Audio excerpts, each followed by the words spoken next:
in Bluffton, and my son Logan has just started his sophomore year at the Citadel, so we're big Citadel fans right now, and just enjoy traveling, and I'm really looking forward to my position here and getting to know everybody and serving the community. Great. Welcome. Welcome. Appreciate it. Welcome. Council, anyone have any comments? You're not going to get away that Sorry. fast. Because the last person we hired, they quit on the second day. So I'm doing really well. I'm here twice as long then. That's good. Just kidding. Just kidding. I think it was 4 days. Well, no. We wish you a lot of luck. I appreciate it. Best wishes, and any way that we can help, we'll direct you to Brenna. So, Good plan. okay. Good luck and welcome. Welcome.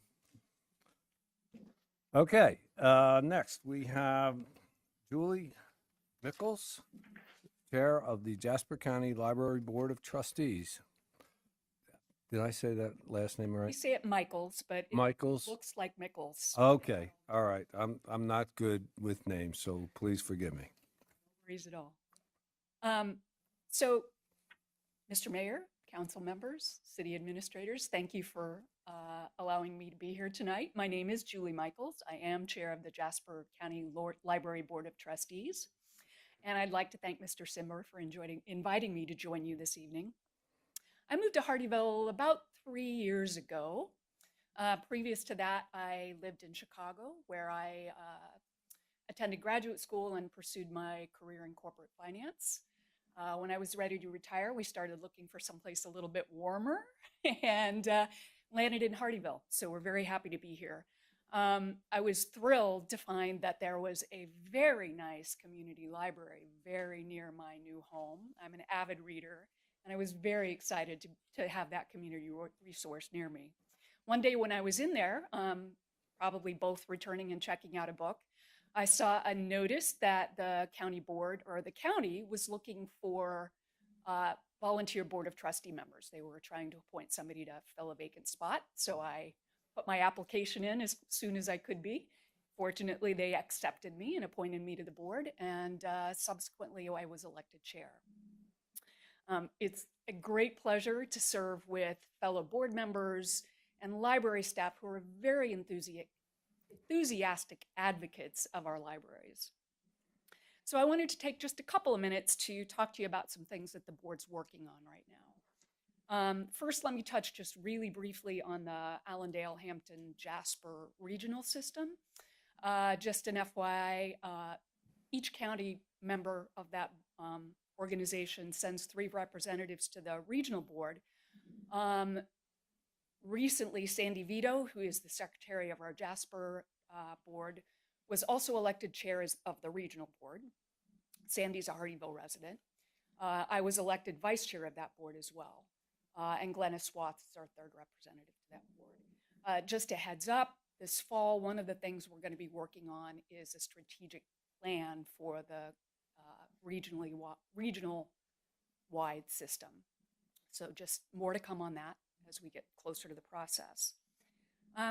Next, you may be aware that Jasper County committed to a major renovation of the Pratt Library in Ridgeland, which is the 2nd library in our county. We're awaiting an update on when that work's going to start and working on a plan to operate a satellite or temporary location while the library is closed for major renovations up there. Now, perhaps more dear to your hearts, what's going on here in Hardeeville. This coming Tuesday, the 22nd at 6 o'clock, we are hosting a meeting to begin to revitalize the Friends of the Hardeeville Community Library Group. So the purpose of the Friends, as you may know, the Friends Group operates as a separate collaborative entity from the Board of Trustees and from the library administration.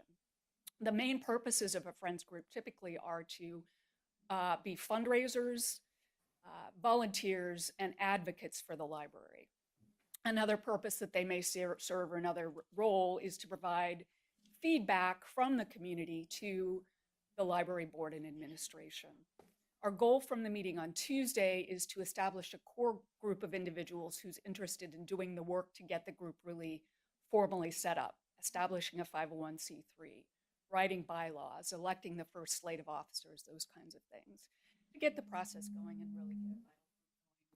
Because it's a missing leg in our three-legged stool of operating the libraries. Earlier on Tuesday at 4:30, the board is also hosting a meeting, a board meeting to discuss upcoming opportunities for community outreach and engagement.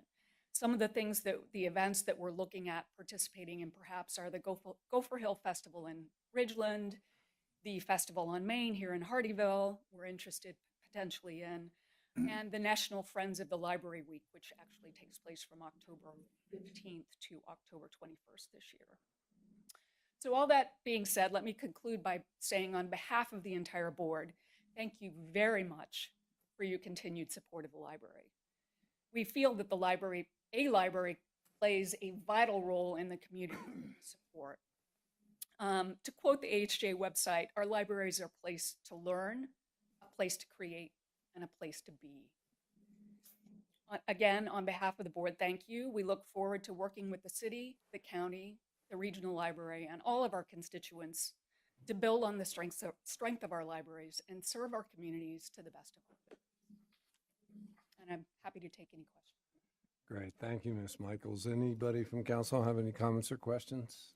Just thank you for, I'm sorry, just thank you for taking your time and helping, better community volunteers is sometimes tough to get. But thank you, ma'am. My wife, one of the first things that she did when we moved to Hardeeville was join the library. She's very much of an advocate for it. And since you're being from Chicago, are you Cubs fan or White Sox fan? Cubs. I'm Good. Okay, we'll get along fine. I'll back up a step though and say my first love is Kansas City Royals. I grew up in Kansas originally. Oh, well, we'll let that slide. Thank you. Thank you. Thank you. Thank you. Next, we have, it is my pleasure to introduce Mrs. Ann Kaywood, Executive Director of the Low Country Legal Volunteers. Thank you so Welcome. much. Thank you. Appreciate it. Thank you guys for all your support that you've already given Low Country Legal Volunteers. Just briefly, just want to state what we're about. Free legal services to low-income folks. That could be family law matters, women facing abuse, needing child support. That could be simple wills or healthcare powers of attorney. Could also be eviction defense. And we're recently expanding to cover foreclosure issues for folks in the Low Country. So we want to make people aware of that new service. We're honored to be here and have a presence on Main Street, 36 Main Street, around the back of the Jasper Chamber here in Hardeeville.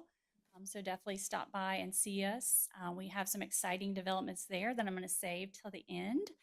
We have a lot of great things going on in the community. We're going to do a nonprofit expo, which of free legal service providers at Antioch Education Center on September 16th from 10 to 2. So who's going to be there? Well, it won't be just us. It's going to be a lot of great folks and nonprofits from the community. It's going to be Center for Heirs Property.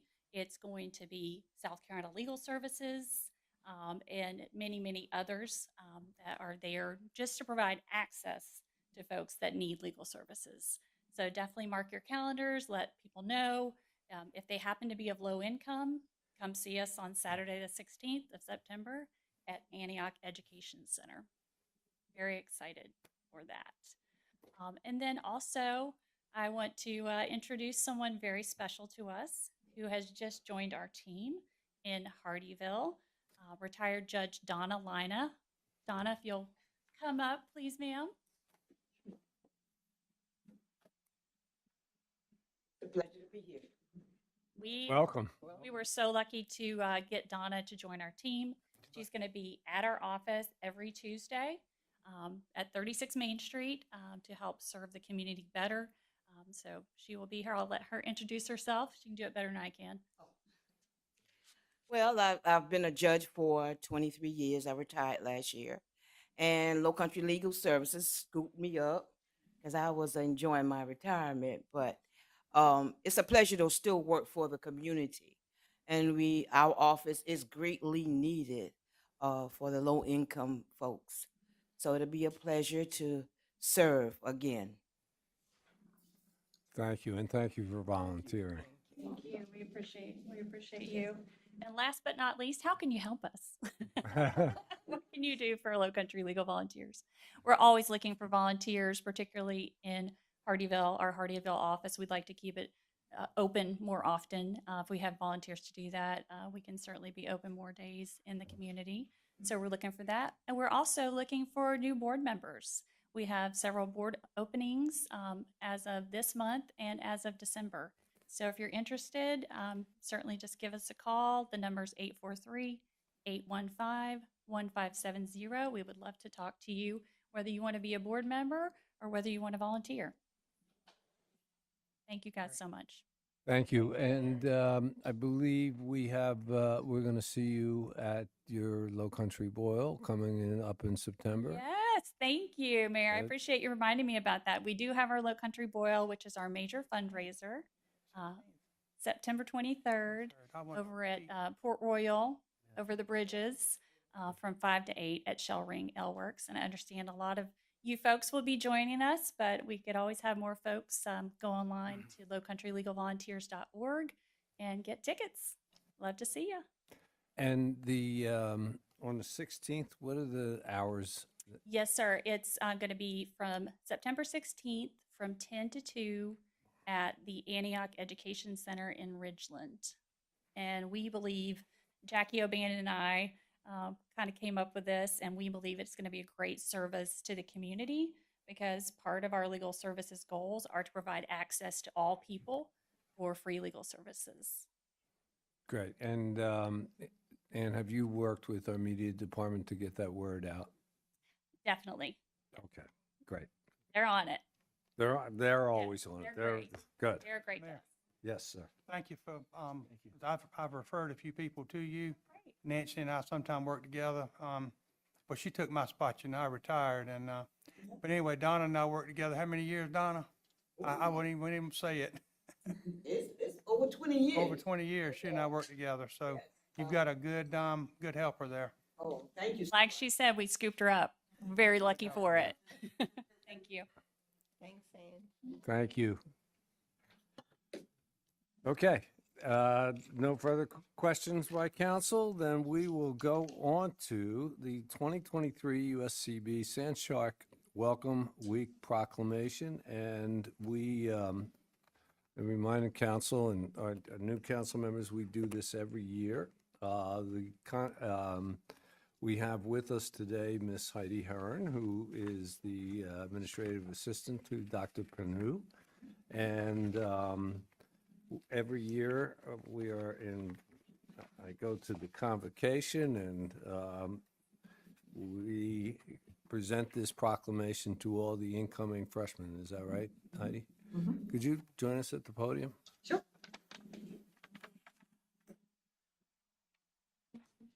So it's required that we put everybody through torture. No. I'm just kidding. I'm just kidding. But I will ask the council to endorse this proclamation.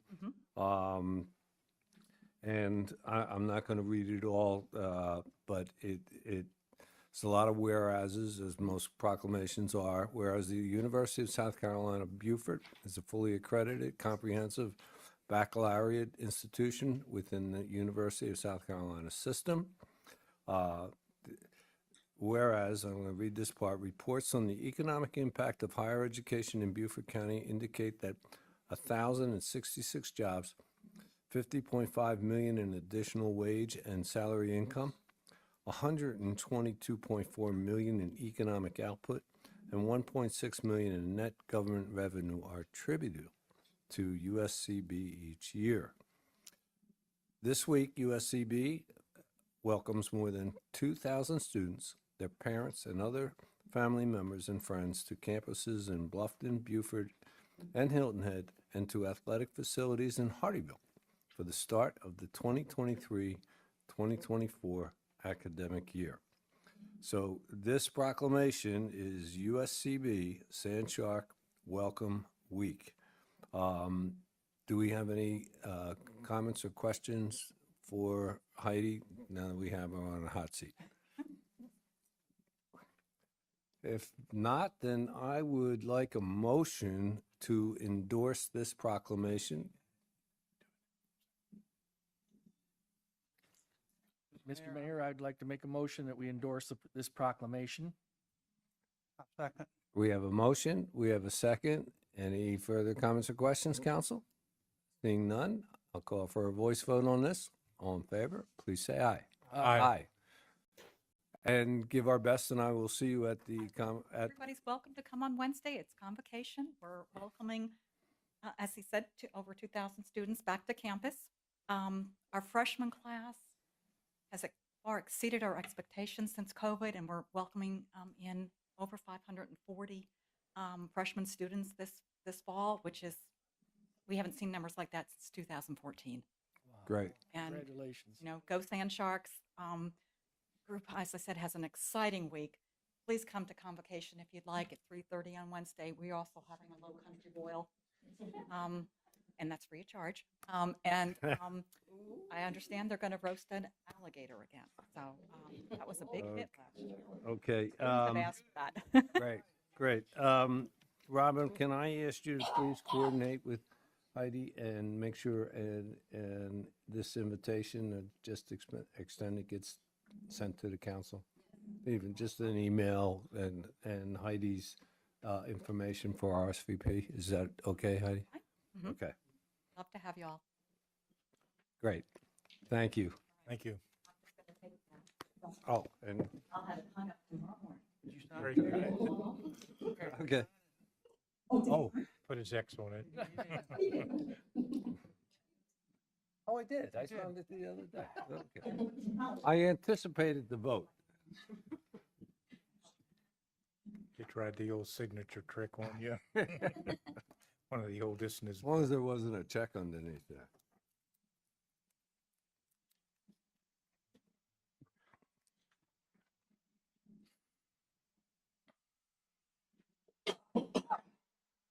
Great, thank you. Next, we have the presentation and approval of minutes from the August 3rd, 2023 regular city council meeting. May I have a motion to approve, disapprove, or make any changes to the minutes of August 3rd? Make a motion to approve the minutes of August 3rd from our council. We have a motion, we have a second. Any further comments or questions by council? Seeing none, all in favor, please say aye. Aye. All opposed. Okay, the minutes are approved. We have no old business this evening, so we'll go on to new business. New business, a resolution of the City of Hardeeville, South Carolina City Council authorizing the city manager to execute a memorandum of understanding between the City of Hardeeville, Jasper County, and the South Carolina Department of Juvenile Justice for the detention of juveniles. This is a resolution. It will be one vote tonight, and it's 2023-8-17A. Mr. Zimbor, please.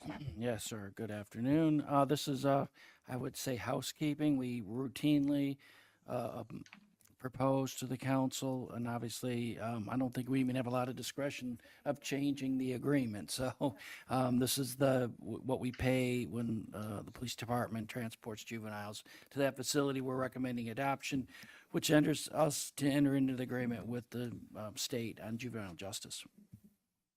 Okay, thank you. Let's start the questioning with Mr. Mearsman. I have no questions. Mrs. Guzman. Mr. White. No questions. Mr. Carroll. Questions? I can't break a good thing. I'm going to have no questions either. So I'll now open it up to the public. Does anyone from the public have any comments or questions regarding this memorandum of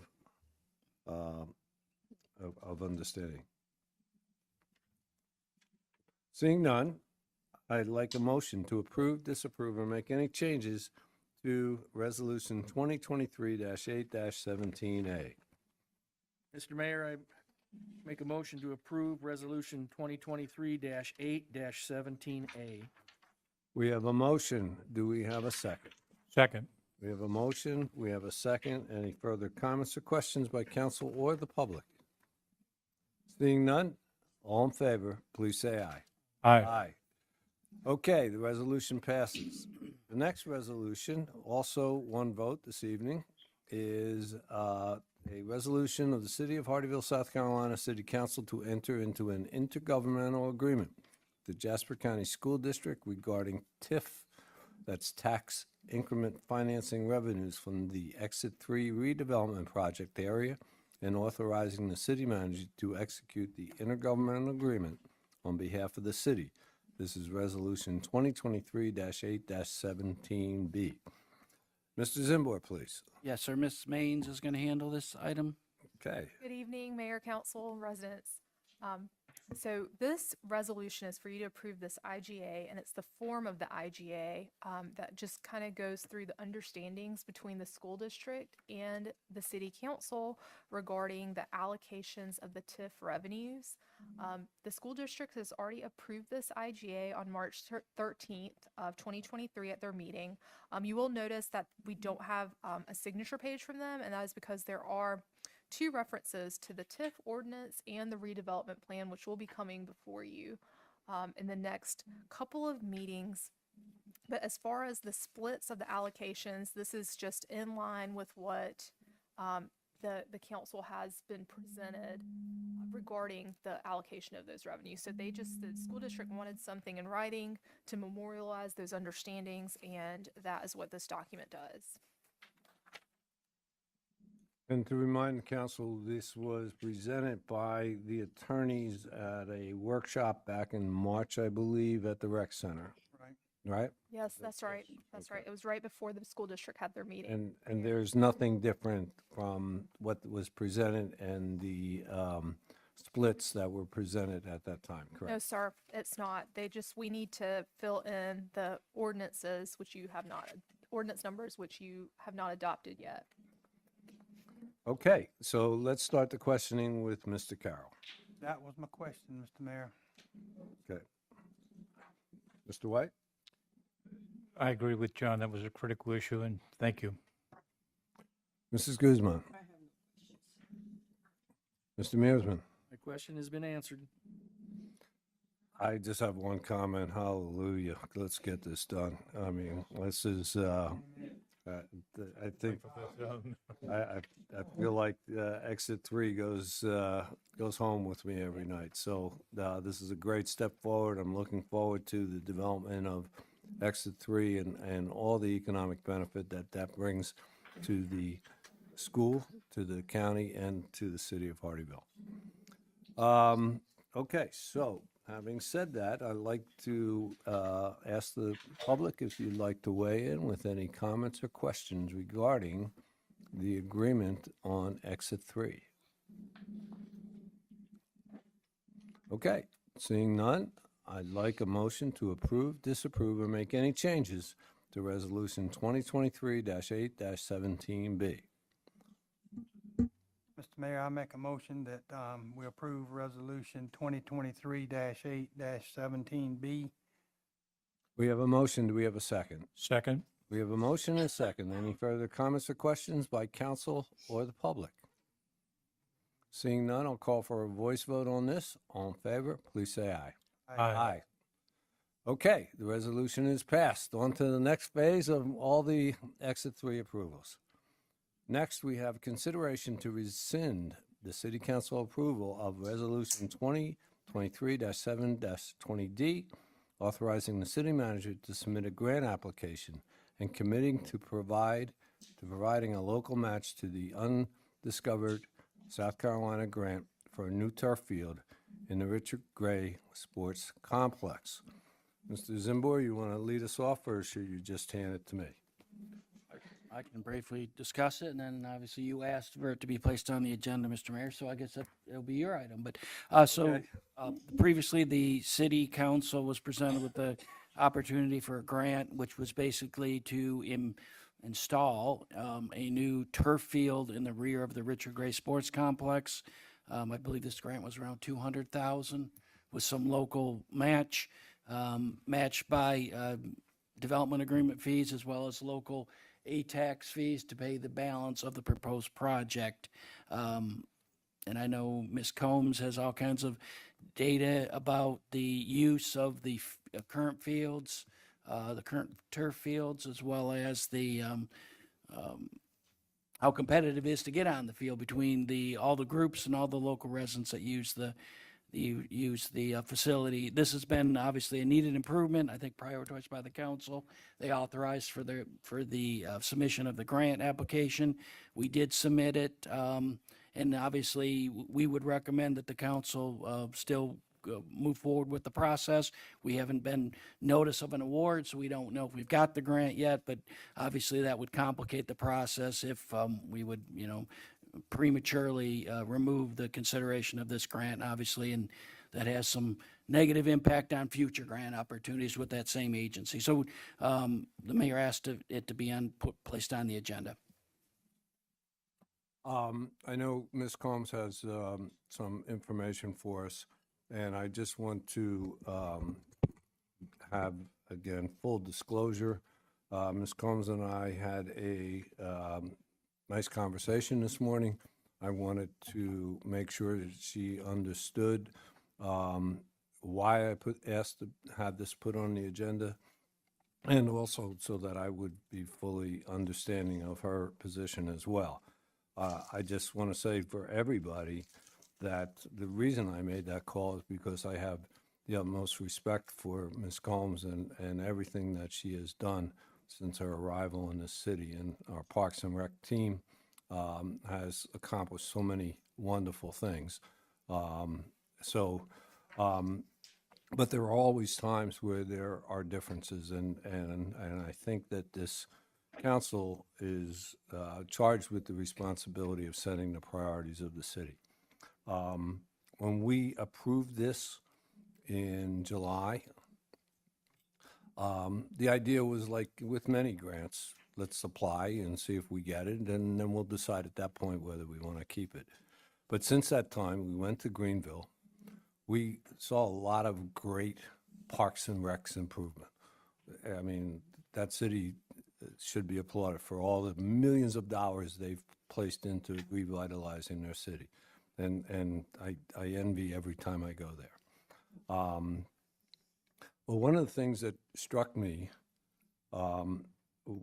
as I took a tour with the mayor and me and other elected officials, he said to me, to us, that what we did, we listened to the kids and what the kids wanted for their parks and their rec. And it reminded me of the survey we took prior to doing the rec center and what we were going to do in the rec center. And the number one thing that came up, everybody wanted a municipal pool. Well, that wasn't feasible for many reasons. But what was floated at the idea when the playground revitalization came up, I suggested that instead of a pool, we do splash pads. Well, what did I see in Greenville? But splash pads being used by dozens of kids and their parents sitting there in a beautiful playground, and then the following week, we had the public hearing on the municipal hub. And as part of that, we were only going to do what was the Veterans Memorial part of it, and not the playground and all the other things that are on that thing. And it just occurred to me that we approved that, I think it was January 2020, the council did. It was actually done prior to that, probably 2019, when it was we hired that company to do the master plan. And so it's been 4 years, 3.5 since we approved it, and we haven't done anything with it. And I think that has a higher priority than adding a second $1 million turf field. That is something that could have been used with great joy by every kid in this city during this hot summer. And I saw it in Greenville. I even have a picture I didn't send you. In Golden, Colorado. The summer's about 3 weeks. It's going to snow in a couple of weeks, and they have a splash pad. a hot day is 80 degrees and no humidity. So it's something that I wanted the council to consider, because as I read the resolution that we passed, it says we commit to providing a local match. So we passed something that said we would commit $107,000 local match. And after being to Greenville and after seeing the input from the municipal hub, I think that while this is a great suggestion and this is a great addition to our city, that the municipal hub comes first, and it should be attended to first with the ATAX funds and with the city's funds that we're committing to this turf field. And so I asked it to be put on the agenda for the council to reconsider establishing the hub as a priority over this. And I know that I also spoke with Mr. Parsons. I'm going to ask him to come up and he gave me a very reasoned summary on how this should be done. So I'll ask Mr. Parsons to come second. So, Ms. Combs, I know you prepared things. Thanks for listening to me this morning, and please share your thoughts with the council. Absolutely. PRT would love to have a splash pad. If the majority of the council will remember, back in 2018, we did pass the Richard Gray master plan. So, when we hear that master plans, we fund them and they sit on the shelves, this master plan is moving full force. One of the items that was on there was to add additional turf fields. So you all had asked us to get some impact numbers to come back to see exactly who is and who isn't using our fields. So we want to make sure that we get that information to you clear and precise, and the results are actually surprising. Sometimes you hear a lot of the locals, saying that their kids can't get on at certain times, and they are correct. There is, nothing that we can say and do. There are certain times at a turf field, softball fields, amenities, special events, all those things that are tailored towards very specific programming. One of the other things, too, that we are focusing, and has been something that council has had on their goals for many, many years, is to increase sports tourism. Every year we go through all kinds of resort planning where we talk to each other and try and figure out what are the needs for the city. And sports tourism has been at the top for year after year. So with that being said, there's not one project that I feel is more important than the other. Like I told the mayor this morning, all of the projects that we bring before you always have a stamp of our passion on it. We are community driven, 100%. So we know that the community is talking to you. You should also know that the community is talking to us. So these numbers, we are working very diligently. Mr. C's got one of the final things. We should probably be ready to go to press tomorrow with it. And we'll, of course, bring that back to you. It is a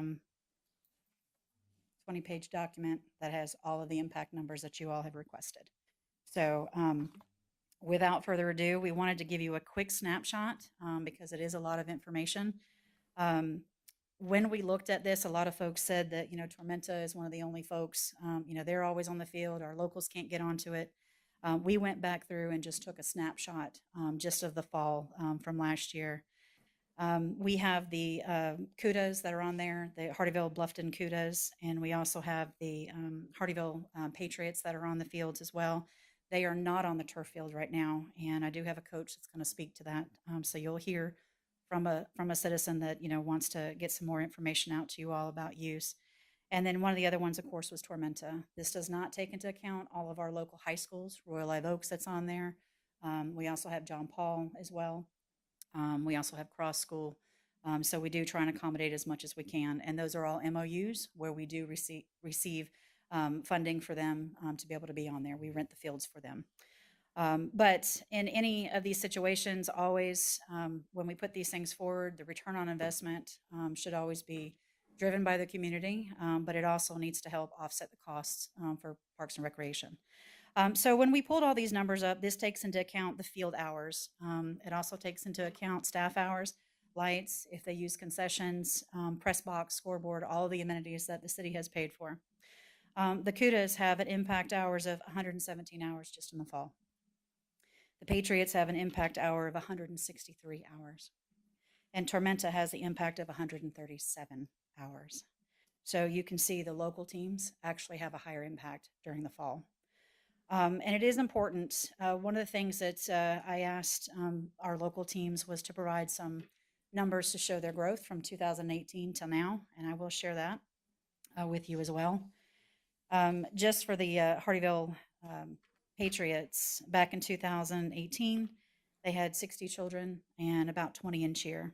2019, they had 75 children, 15 in cheer. 20 and 21, we saw COVID, so a lot of programming wasn't happening. 2022, we saw 75, and cheer went up to 25. Here we are in 2023. Those numbers are upwards of 100, and they still have registration open. So you can see that there is continued growth and continued need for it. Again, these are local teams that'll be playing on our facilities. We also got the CUDA's numbers back as well, and their numbers in 2018, they had about 85 kids, 3 total teams. 2019, they had 90, still same thing, 3 teams. 2020, they had 98 total, 4 teams. 2021, 100 with 4 teams. 2022, about the same with 4 teams. 2023, 130 players. Cheer has gone up to 5 teams, and that's totaling for ages 8U all the way up through 12U. So we are seeing children that are using, the impact as far as the turf fields. And anyone that comes to our facility on the weekend, I can't exactly snap all the pictures from our security cameras to show you, but if you come down here on a Sunday afternoon and you utilize the facility, it's packed with locals. And this is something that I want to make sure that I get across to everybody with council and the public that's watching.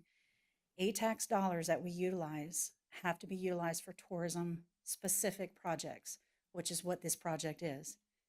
99% of that is a local impact, which means that your local sports teams are going to have that benefit of utilizing it. If you look at the rec center, who is benefiting from that most? Is it the tourists or is it the locals? It's the locals that have that impact. So, like I said, there's a lot of information, and I don't want to take up all the time with that. But, our stance, as I shared with Mayor Williams this morning, is that this is a very important project to not only continue in with the master plan that we have currently for our facility, but it is going to have that local impact. I know when I first got here, and I thought about calling John Taylor and having him come all the way up here from Rock Hill so he could give his spiel. John Taylor and his team was actually in our NRPA magazine, which is a national magazine for parks and recreation. Back in the 1980s, sports tourism, nobody, what is that? Not a big deal. He has single-handedly with his team turned a complete and total 360 for the city of Rock Hill. They are pulling in multi-million-dollar contracts. And again, we are not a business. We don't operate as a business, but we do look at our ROIs to make sure that we do bring stuff to come back. We can't operate 100% fully. That's not what we do. We're service funded. But almost 50% of their staff is paid for by accommodation taxes. And that's something that we can also do here if we need staff, but it has to fund accommodations for tourist attractions. And I think that's always kind of one of those, the elephant in the room when we talk about sports tourism and using accommodation taxes. The state has very specific rules on what you can or cannot do. And another thing that helps and hurts us at sometimes is the funding balance of what we have inside of our master plans and when the grant cycles come about. So we've been trying to get this turf field for the last 5 years. We didn't have the funding. We didn't have all the ATAX fees. We didn't have enough money sitting inside of the local hospitality, but now that we do, and it fell in conjunction with this grant. So that is, again, very, very important. And again, this is a huge return on investment for you all. It's definitely needed. And I also, too, want to make sure that everyone understands it is a council decision, obviously not mine. I do whatever the council needs. But we have worked with the state for the last 5 years tirelessly to ensure that we have a really good reputation with them. As you know, we won a beautiful award, not once but twice. Are we going to get the grant? We don't know. We'll know September 15th. rescinding now can have some pretty rough ramifications down the road for us. But again, we want to make sure that you all have all the information in front of you so you can make an informed decision. And whatever the council's wishes as far as what is priority is something, obviously that is a priority for us. The hub, White Hardy Boulevard, all those things. Some of those things don't quite fall into the purview of Parks and Recreation yet, but we are working to get all that stuff through. So another thing that I talked with the mayor about too was also to let him know that there are additional grants that are out there that can help fund the hub. We have Land Water Conservation Fund, and that can be up to $500,000 that we can apply for. Those funds are specific, again, for, again, I talk too much. But those are very specific for outdoor recreation. So that would help for a park or a splash pad. So, but I can sit here with numbers all day long. It is very important to me. Community is 100% what I do. I am 100% driven by what the community wants and needs. I wish that we could do everything that the community wants at one time. And I know council probably feels the same way. But there is only so much in the purse. But it does help. And I felt compelled to make sure that you had an impact from, somebody that has impact with our local children. So without further ado, Justin, I'm going to have him come up here. He is one of the coaches, and I believe getting ready to be commissioner as well. So they can give some insight. Because again, right now they are using our back grass turf field. We don't charge them for that, but they do use the actual turf field. That there is a contract with them for about $500. And this is the one organization that we spend multiple hours of staff hours that is basically comped. So that's your tax dollars at work to help provide for the community. So, Thank you. Hi, I'm Angelita Williams, local born, raised here. I'm the co-commissioner for the Hardeeville Patriots. I've been in the program 18 years. I've watched my children come through. My two oldest, my youngest, who's a senior in high school here at Hardeeville High School. So I take great pride in this program. It feels good to see that the community is pushing and thriving behind us. We watched our program diminish and replenish itself, and now we're upward and trending. Anybody's following us. We've won local and championships throughout our league, and we take full investment of our children to include not just during the season, off the season. I take a group and I nationally travel with them where we've won 2 national championships. Most of our kids that have participated are now college graduates who also played and won athletic scholarships. We fight for our children. We don't just stop. It starts here. So it feels good to have the opportunity to speak to you guys. I'll now introduce Justin, who will officially become our league commissioner mid-season this year. Good afternoon, good evening, Good everyone. afternoon, welcome. I'm Justin Walker. Again, I just like to consider myself a coach and a mentor to the youth of the community. And I just want to say this really quickly. So I like the words that you spoke, Mayor, that the Greenville mayor spoke of, said that he listens to the kids. And we have the opportunity daily, weekly, monthly to listen to the kids, not just in the sport of football, but just in the sport of life, right? Football is what we're doing right now. I also have the opportunity to coach basketball. And let me say this really quickly. I think Jen and her staff are doing an excellent job. I coach basketball at the rec center, amazing staff. But we need a turf field. We need an additional turf field. It's not just a want, it's a need. We practice right out behind here. We appreciate the accommodation, but we need it. Our kids do travel around. We have upwards of 120 or so kids right now that your guys will walk out and start seeing them pull up in just a little bit. And as we travel around, they get to see, different fields and different environments, much like you spoke of. We took our youth over into Savannah, where they participated at the Jennifer Ross Soccer Complex, that's turf fields, and Daffin Park turf field, and to see that and then come back home and appreciate what we have, but also understand that we can expand and grow. That's our basis for saying that this is something that we need. We are going to continue to grow. We are here to stay. We service our kids from 4 all the way up to 13, actually, in football. So we plan to grow. We plan to be here, and I think that an additional turf field will impact this community. Out of 120 registrants right now or so, 118 are actually living in Hardeeville. There's 2 from Ridgeland, but 118 addressed right here in Hardeeville. So I think that it'll have an impact. I think that it'll be a great response for the council and the community to give the children an additional outlet, an additional placement to play football, soccer, and other sports. Thank you.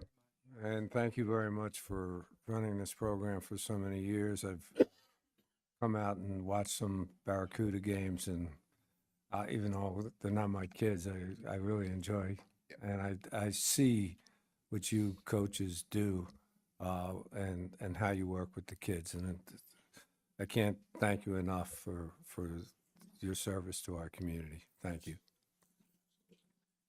You guys. Thank you.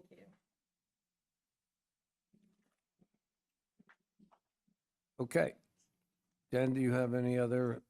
I don't have anything. I'm available if you need any other questions. I'll just. Okay. Neil, would you, one of the issues that have come up is, and I asked Neil, about number one, what availability of grants we have for the hub, and number two, what is the better strategy? Do we rescind, which is what's on the agenda, or do we let it go through? And then if we get granted, what would be our, the feedback or kickback if at that point we then said, no, we don't want it, thank you very much? And Neil gave me this morning a reasonable explanation and synopsis, and I asked him to give that to you this evening. So Neil, you have the floor. Good evening, Mayor, Council. The first thing that one of the things that I was originally hired on to do is, as I do with many other things as well, is write grants. And over the years, I've been pretty successful doing it. So our city's been pretty fortunate and stuff of the amount of monies and stuff we received. And with doing that, the Hardeeville, the rec complex and stuff it's probably received over $500,000 worth of grants since, consisting of the trails, the dog park, the new football stadium, the park equipment. And through that process, we established a really good relationship with the state agency, same state agency that does the undiscovered grant as well that we had submitted for. So we have a relationship and stuff in place with this agency, and we know that we want to go through to them every year as much as we can. I think that many times it's been told to me, take as much as we can take. And we know that the grants and stuff are free money. And I know there's matches. I know it costs money on the back side of things. Take as much as we can, and let's not worry about anybody else. Let's take our share. And that's what we try to do. And we've been pretty successful in doing that. And so in that sense, when I responded back to the mayor and stuff with his comments, the biggest thing is you guys have to decide what to do here. The thing is timing. I mean, if you cut it out in the middle of the process, Jeffrey just announced that it's happening September 15th, probably the announcement dates. You can add a week or two on that if they run behind or anything, but they're usually pretty on target. So if we killed it now, so they've already reviewed and started making those recommendations.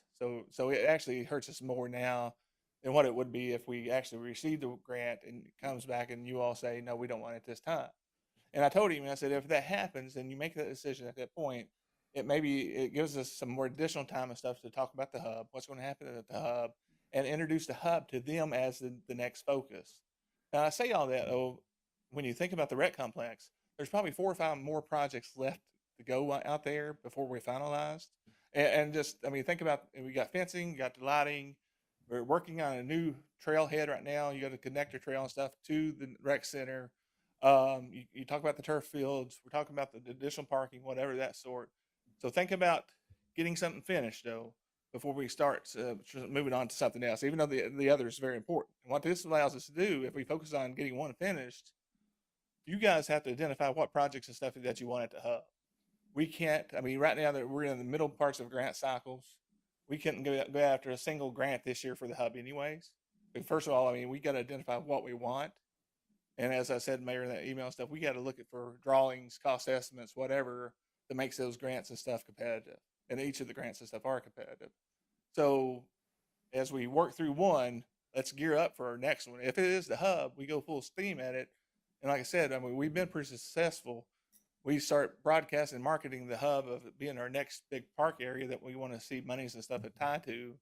And I think it sets us up and stuff for future successes. Thank you, Neil. Let's open up the questioning with Mr. Mearsman. My personal feelings are, and this is my personal feelings, I made a commitment a month ago to proceed with the turf field. And I will stand by my commitment tonight, and I will stand by it in the future. I don't want people to think that I'm putting the hub and the veterans and all of that on the back burner, because I am not.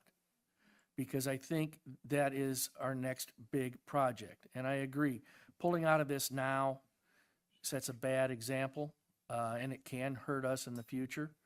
I'm very impressed tonight to hearing the numbers of the local children that are using our facilities here. I'm shocked. That's what I guess I would say. Shocked. I agree. A splash pad and other amenities in the hub are great, but we don't even know what the cost is. We're 2/3 of the way through our planned projects back here. I don't want to start stopping that now. We're building the path back to that end already. I don't want to have a path to nowhere. I want to have a path that has a conclusion at the end. Be it the turf field, and eventually if it continues to the rec center, that's going to be great. But I will stand by my decision, and I will not approve rescinding this grant application. Mrs. Guzman. I think I will echo what Steve just said. I think to slam the brakes mid-stride, I think will show us in a very bad light. We might hurt our chances down the line for other stuff that's coming up the pike. So I think Mr. White. One of the things that I've learned is that the relationships between the city and the bureaucracies are very, very important. And they're programmatic, but they're also personal. And sometimes the only basis you have is trust. And I'm not in that business of doing those things, but when I hear folks that do it say, if we stop this now, we're going to hurt those relationships. I pay attention to that. And so my feeling is that I think it's better to let this go through the natural process and see what happens. This means for people like you, Neil, it means getting that pencil sharp and thinking of creative ways to get some more money if we need it down the road. And the other thing I want to make sure that we do is not have the local kids in Hardeeville feel like they're getting shut out by great programs, but they're not getting access. And listening to you, I sense that you're paying attention to that. I know that there's some strong feelings about rescinding it, but I think in balance, I think it's better to let it conclude at this date, then come to what's our next step. And I think we'll have a better outcome than the other way. So that's my view on it. Mr. Carroll. I could say a lot, Mr. Mayor, but it's no use for me to say a whole lot except to say that I agree with Steve 100%. I don't think we need to rescind it now. Okay, well, obviously the council wants to keep the grant on the advice of Neil's advice and Jennifer's. I will conclude with something that, and I said this the last time. we have no guarantee at all that Tormenta will be with us next year or 3 years from now. And then there will be a whole lot of time available for all the other activities on that turf field. And that's one of the things that worries me. It also worries me that we're committing between accommodation taxes and city funds $800,000 for another turf field. It's basically for practice because the Barracudas, the Patriots, they play their games on the turf field now, right? Yes, sir. So this is an additional field mainly for practice, or it would seem so to me. So again, I'll go with what I said earlier. It was part of Plan B of the Richard Gray complex to put splash pads in there. The fact that, it came up that it wasn't there's not enough room there, and that's why it was proposed by people who have already spoken that we move it over to the hub. So it's an extension of what was the Richard Gray complex. So I'll go with what the council wants. They want to continue with the grant, but I will say I will not vote to accept that grant until the municipal hub is first taken care of. To me, that is more of a priority. It was requested by the kids of this community to have a water facility and a long time ago, and I'll stick by my guns with that. That will be, when it comes to that vote, my vote will be no. So if it's better to go ahead with the grant application, and that's what the council wants, I'll be right with them, but I'm not voting for it. So thank you. Does anybody else from the public want to weigh in? Mayor, really quick. Certainly can. The one thing that I know that the splash pad has came up numerous times, we talked about it. I think it's really key that the council decides and defines what the splash pad means to you all. Because to me, it means about 4 different things. I mean, we've seen some at Greenville, we've seen some at Hilton Head, Caligny, different things. So there's different levels. And that would be some key information and stuff that you all think about. What level of splash pad that you're looking at, and what does that? How do we define that? I think we've asked for this. I have for 5 years, and we have never heard from staff, as is usually the custom, as to what the cost is, what the difficulties are, what amount of space that you need. I was told, as I recall, when we approved the Richard Gray complex and that playground, that it was $500,000 and we don't have the money for that this time, that would be part of phase 2. Now, all of a sudden, phase 2 is a new turf field. That changed. That changed from that conversation, as I recall. So all I'm saying is, I think it's more important. We've been asking for this hub. We've been asking for it, and part of it is redefining it, putting playgrounds there, and the splash pads were just moving it from Richard Gray to over there or some other spot. So I want the hub done first. That's my input, and that's where my vote will go. And at this point, the decision is to continue the grant or not. So whether, I'm sure the rest of the conversation will come up again when and if we get that grant, if that's the council's vote tonight, which it appears it is. Thank you. Also, just to clarify, we are working on getting some quotes for you for splash pads. We've gotten one back already. There is a difference, like Neil just said, with what a spray pad is what you see at Ridgeland. It's always broken down. But where I just came from, we just built a splash pad. And at that time, back in 2018, before I joined here, it was $500,000 to do it. There's a lot of infrastructure that goes with it. We'd have to partner with, engineers and all that kind of stuff. So We are working to bring that back to you. And once that is ready and Mr. C lets us go, we'll bring that to you, probably in a workshop format. And whether or not that wants to be moved to the hub, you'll have all that information at your hand. Okay. Oh, and also too, just to let you know, with the back turf field, it's not a full turf field, but we're also promoting it for lacrosse as well and flag football, which does play on an 80-yard field. So it will be utilized for games. Okay. I think we left off at asking the public if there were any comments from the public. All right, seeing none.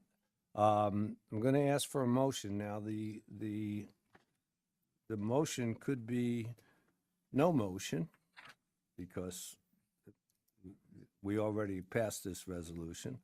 It could be a motion to rescind, or it could be a motion to keep it as is. No motion means there's no action. And that's one method that the council has available. I think, is there any other choices, Madam Attorney? That's all, Mayor. I don't believe you have to take a vote based on the discussion that you've had because the grant has already been submitted, so you don't have to make a decision on it right now. Okay. So there's not a need for for a vote unless somebody wants to make a motion to rescind, right? Okay. You're correct. Otherwise, the discussion is over. So no motion, we're done. Is there a motion? There is not. Thank you for a nice conversation, and we will we'll bring it up when we find out whether or not we have the grant. Okay.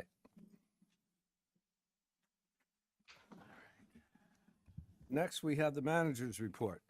Mr. Zimbor, please. Yes, sir. Thank you, sir. So August 28th, we will be having a workshop, and that will be on the master plan for Pod I in the West Argent development that was heard at the Planning Commission last week.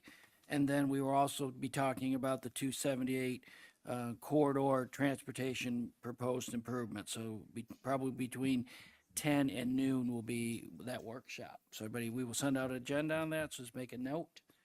I know Mr. White cannot be here, but everybody else, I understand, can make that. So that would be August 28th, the Monday, 10 a.m. Where will that be? That will be right here, ma'am. And that's what, I'm sorry? Monday, right? Yes, sir. Monday the 28th.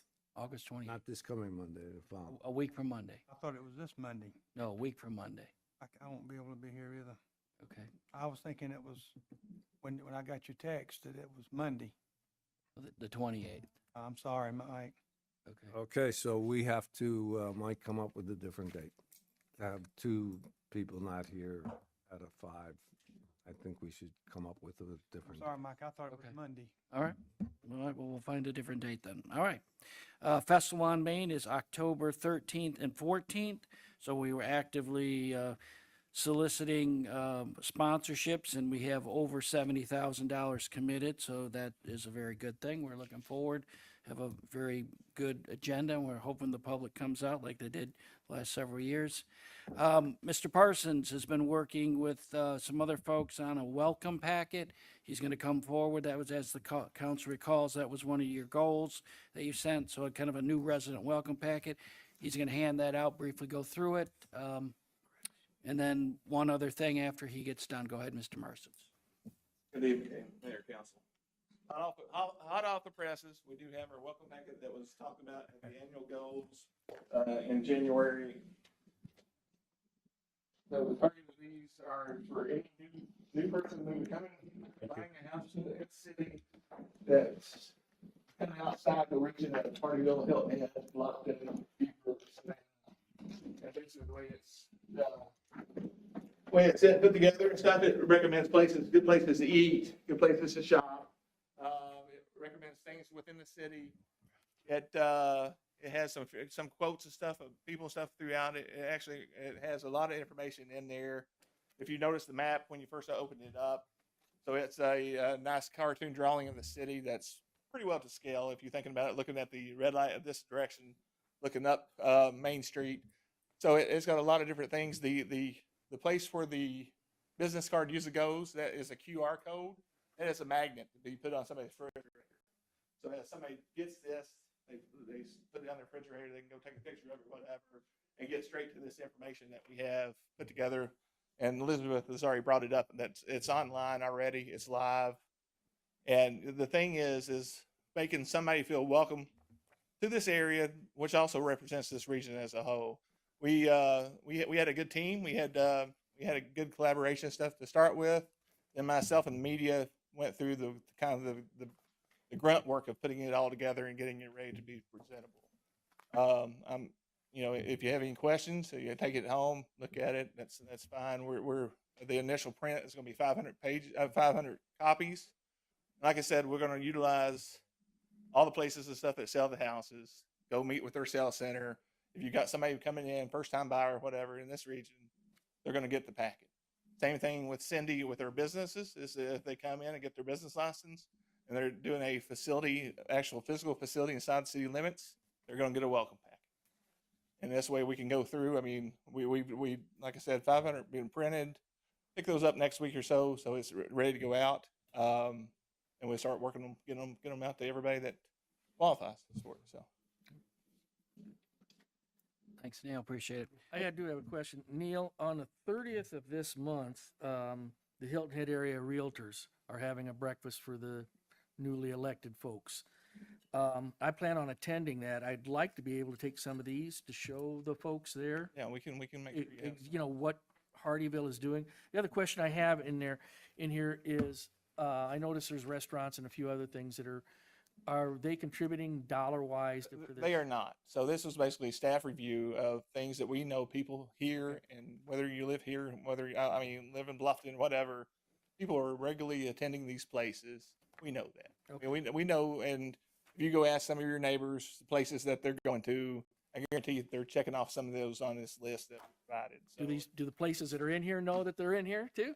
they do not know that. Then maybe we should notify them to see if they would be and, willing to contribute. Yeah, and we can present that information and stuff to them. I think they'll probably all be cheerful because it really didn't cost them anything, and it really try to do it as ad free and stuff as possible. Some of them come with the ads and stuff. You see that it's like it takes away from the professionalism of this. And if you actually compare these documents to some of our neighbors, we've actually done a really good job. So. Beautiful. Absolutely beautiful. I think this page here has an informal tone to it that I think is really Hardeeville. And so I commend you for that. And I just have one question. How much did John pay you to get his picture in this? About that. And will he be signing off? And I know John is in there, and I know no other people, council members, whatever. And truly, it was because John. The first sentence is a long-term resident of the city. And the thing is, what we've always been told is that people come and go. So if we try to reduce on the costs and stuff as much as possible as far as rent. No, I'm serious. This is about any company, business, whatever. You try to keep it as general as possible that covers the most information that you possibly can get in there without mentioning particular names, titles, whatever. So you think John's going to live longer than the rest of us? Is that what you're trying to say? No, but I know that he's lived here the longest. Or are you saying John's an old timer, or what are we? That's the reason. And as you can see, we did the USCB president. We did the hospital, which is the biggest employer for the city, CEO. We try to break it up and stuff as much as possible that appeals to both businesses and residents that might come here. So one of the things we discussed at the retreat was that we wanted a welcome package to give to new residents so they knew a little bit about Hardeeville. Yes. So is this going to be given to new when they close at Margaritaville, Hilton Head Lakes, Lennar, Riverton, Sun City, That is correct. That we'll work with their sales centers because most of those actually do the sales themselves. So we'll go there and actually drop off some of these and keep that kind of supply going, much like we do, like our brochures or whatever we normally do to market the city. And then we'll keep some for the businesses as well in here that Cindy will pass out too. So, and then we did agree with Kendall that some of the DMO monies would help us cover some of the print cost on these. Great. So we try to maximize the stuff, the various partners and stuff as best we could on this. Great, thank you. It looks beautiful. The final thing I have, Mr. Mayor, is we formed a code enforcement task force. So I've asked Chief Rowell to come up and give an updates on some of their activities. Can we take John's picture now? Good evening, Mayor and Council. With our new task force that we recently formed to combat some of the issues that we discussed in the meeting ago, we have pursued one of the first places that is still under, it's an active investigation, and we are doing our work along with the city attorney. We spent multiple hours at a hotel, multiple violations that we're going through, making sure we dot all our I's, cross all our T's, make sure that things are done well. The city attorney has definitely been kind of working with us and making sure with those same things that there are no repercussions. We're doing everything 100% before we finalize everything. I do think we may have to come back before you with an amendment to some of our things for the appeals process. We're looking at that. But there's some things I'm working with her on. But again, we've got multiple man hours inside of a structure, outside of the structure, as well as having utilizing some of the city resources to help with it. We want to make sure that the first one we do is 100%. We don't want to bring up any names tonight because it's still an active investigation that we're doing and before we formalize everything. But rest assured, we did find a lot of things that we suspected would be. And like I said, we're working together collaborative with PPD as well as the building department to make sure that these things are remedied here in the city. Thank you. Chief, you have something to add? Well, it's like you said, Mayor, we talked to y'all about that we wasn't going to do anything until we get everything done first and then bring it to y'all and let you know ahead of time what's going to go on. And once we get it to the city manager, then we'll probably have a workshop and explain everything, what's going to happen, how it's going to happen, and when it's going to happen. So we're going to get that to the city manager. The city manager will make a date for us to have a workshop, and we'll bring it to your attention at that time. Thank you. Any questions from council regarding this? Thank you, gentlemen. The council's decided to make a priority of this, and you are following through. Thank you very much. Yes, sir. We done had 2 meetings now with the task force. We hope to have another one, hopefully have all our documentations done, hopefully all our amendments that we need to have, and bring it to the city manager's attention, and then we'll get to go from there to have our workshop with you. Okay, thank you. Anyone else? Did you guys experience any pushback when you went to do this inspection? Was there a lot of pushback? Was there, what did y'all experience during the inspection? No pushback, but we did encounter a few things that we had to realize with doing a thorough inspection. We actually had to call for the ladder truck to come out to help us with one portion to be able to see. So we had to get a bird's eye view with that. So additional resources are things that we're looking at that possibly that we will need on these to do a thorough inspection and investigation of these. But no pushback thus far. John, Bo, anything to add? Okay, thank you. Mr. Zimbo, anything else? That's all I have, sir. Thank you. Okay, last time we went reverse alphabetical order, so we're going to start with Mr. Carroll this time. 24th, I have a LCOG meeting. And I think that's about it as far as activities, but I do, Mr. Mayor, for future reference, I will be scheduling at least the multiple autograph sessions. White here to be upset. Well, we will be able to sign our copy of this, so right under your picture? Right. Okay. All right. So the public will, please notify the police department because we'll probably need crowd control. Okay. So, Mr. Carroll, do you have any other No. good bits for us? Okay. Mrs. Guzman. I just have a, I would say it's a complaint, but maybe it's a suggestion. I've been having folks that have called the Hardeeville Hears and Helps line and logging their complaints in there. And they say somebody does respond back to them, but then it just dies there. Nobody follows up. So I have a suggestion that any responses to the complainant goes through that Hardeeville Hears and Listens, and that it's not just a phone call and a email coming from the city's email address, but it's going through the Hardeeville Hears and Listens website. Because if we are planning on having a paper trail, I think that would be the ideal avenue to follow up until the job is done, because that's the biggest complaint that I'm having. It's that it gets dropped after the initial contact. Nobody gets back to them. So I don't know how y'all want to address that, but that's the issue.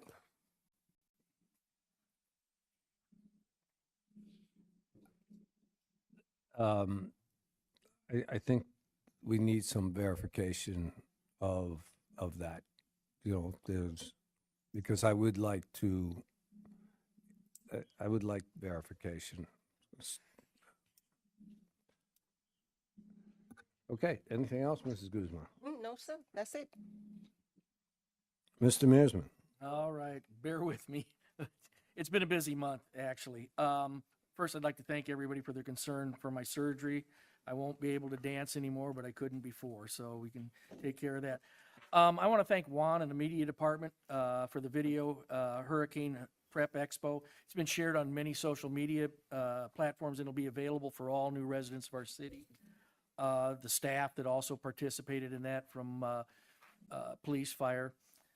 I was asked by a resident, do we have any information about cooling stations available to our residents that may not have air conditioning through this heated time? I said I would ask, maybe something that we can look at in the future, or if we have something, we could put it on a social media website.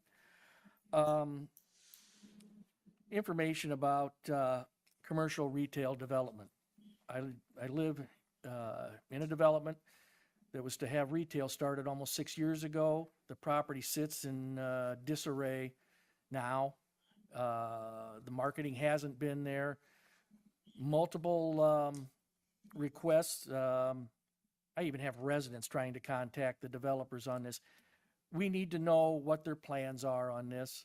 I'm getting bombarded with questions from residents about what's going to happen there. When's it going to happen? Our developer, when I first bought the property, that was a major selling point. They use that quite a bit. Now they no longer mention that, which that's a developer's turn to do that. But we as a city need to know. We have a prime piece of property sitting there that needs either to be cleaned up and marketed or sold.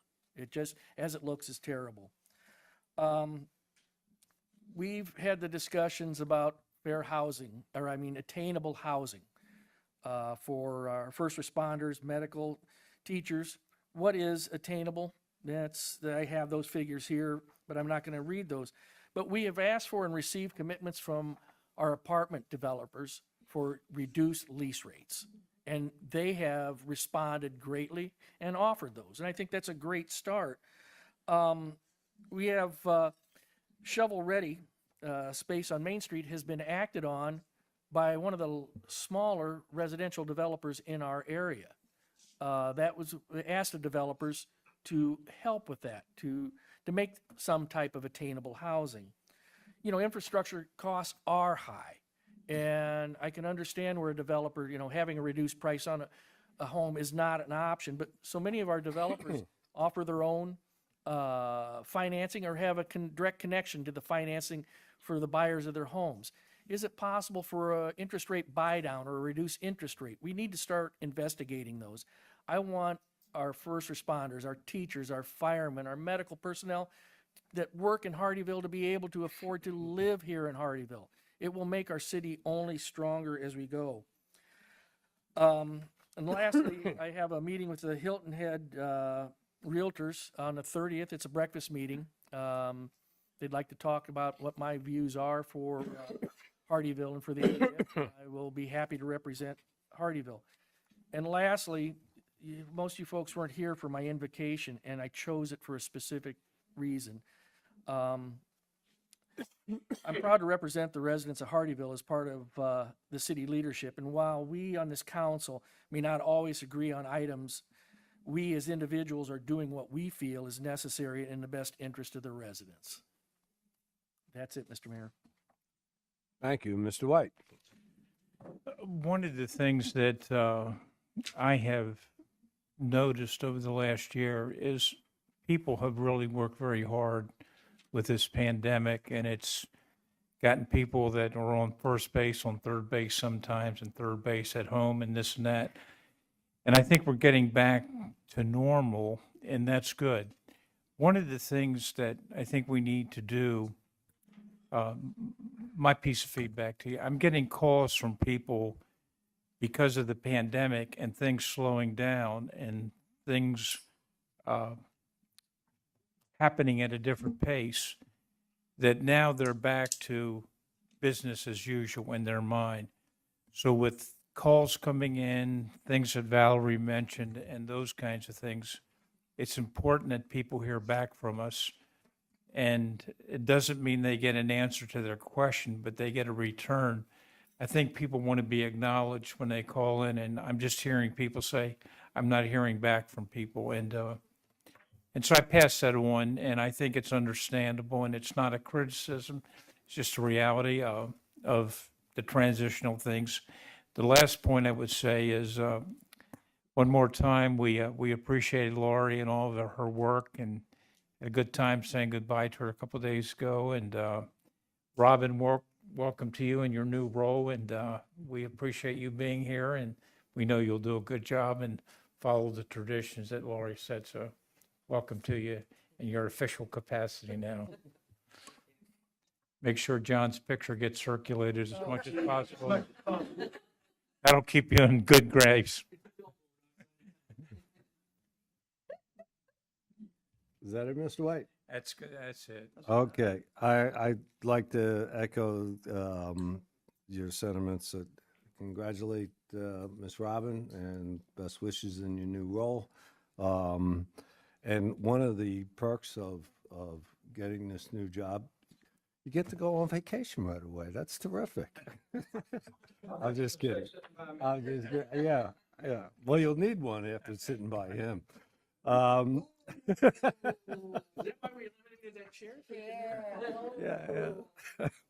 Okay. So best wishes, and again, we said goodbye to Lori the other night, and best wishes to her and her retirement. At the last meeting, I encouraged everyone to go visit the Clarius site. I hope everybody had a chance to go visit with Mr. Harper and see what we're doing. I just want to remind everybody that I would like to be a part of every part of that process as we look to do whatever we can to minimize the impacts on those neighbors. I watched the Planning Commission meeting. I believe Mrs. Guzman and Mr. Mearsman attended that. There were a lot of questions I thought were not clearly answered, and Mr. Zimbor, before first reading, I think it's important to have a public workshop like we've done on other communities, and have a workshop and have everybody hear this project and what it all means, and the new roads and everything. So before first reading, I'd like to have a workshop. Okay. And second of all, to follow up on a comment that Mr. Mearsman said about the commercial development that has not been done.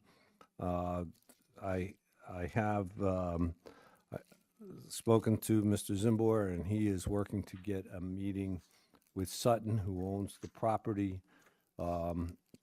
It was March 2017. We had this room all blocked off with newspapers so nobody could peek in, and we heard promises made by Minto and Sutton, and there's a licensing company who gives out the Margaritaville license. The commercial side of that has had absolutely no progress in the almost 6.5 years since we entertained Margaritaville coming to town. So I think we will have the opportunity to have Sutton here, and I asked Mr. Zimbor to make sure it was attended by somebody whose last name is Sutton, and so that we can hear what their plans are, what their intentions are, what their timetable is, and give us the opportunity to share our thoughts with them as well. This will not be a gripe session. It is a information gathering, and I think one update every 6.5 years is not asking too much. So that I expect will happen soon. And that's all I have for this evening. We have one other motion to entertain. Would anybody like to adjourn? Make the motion that we adjourn. We have a motion. We have a second. All in favor, please say aye. Aye. Yeah, right.